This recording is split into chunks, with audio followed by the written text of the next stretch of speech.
మా party B form మీద MLA గెలిచిండు, కాంగ్రెస్ బీఫామ్ మీద ఎంపీ కొట్లాయిండు. ఇంకేముంది అందులో విచారణ చేయనికే?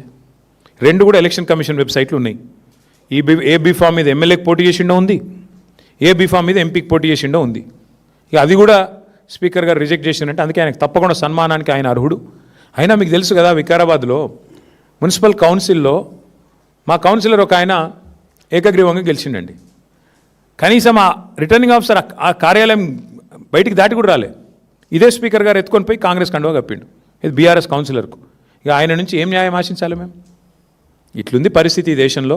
ప్రజలు అన్నీ చూస్తున్నారు. ఓపెన్గా బహిరంగంగా మా బీఫామ్ అంటే నిజంగా దిస్ ఇస్ బహిరంగ దాడి. ఇది ప్రజాస్వామ్యం మీద, రాజ్యాంగం మీద ఇది రాహుల్ గాంధీ చేస్తున్న దాడి. ఇందులో రాహుల్ గాంధీ అమాయకుడు నేను అనను, రేవంత్ రెడ్డి దోషి అని నేను అనను. దీన్ని చేయిస్తున్నదే రాహుల్ గాంధీ.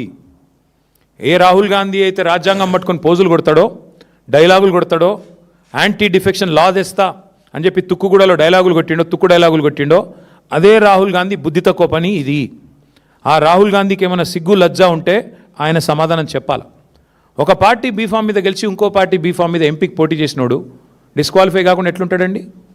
మీరే చెప్తారు కదా, యాంటీ డిఫెక్షన్ లాని సమర్థవంతంగా అమలు చేస్తాం, మేము వెంటనే 10 రోజుల్లో ఆటోమేటిక్ డిస్క్వాలిఫికేషన్ చేస్తామని చెప్పారు రాహుల్ గాంధీ గారు. రేవంత్ రెడ్డి గారు ఏం చెప్పారు? పార్టీ మారిన వాళ్ళని రాళ్లతో కొట్టి చంపమన్నాడు. ఇప్పుడు ఎవరిని కొట్టాలా రాళ్లతో? రాహుల్ గాంధీని కొట్టాలనా, రేవంత్ రెడ్డిని కొట్టాలనా? అంటే ఇంత సిగ్గు లేకుండా, ఎవరేమనుకుంటారో అనే కనీస ఆలోచన లేకుండా మరి ఇంత నిర్లజ్జగా వ్యవహారం చేస్తున్నందుకు వారికి సన్మానం చేద్దాం అనుకుంటున్నాం. వారు ఒప్పుకుంటే నిజాం కాలేజీలో మంచి మైదానం ఉందాడ, వస్తే మంచి సన్మానం చేస్తాం అందరం వచ్చి.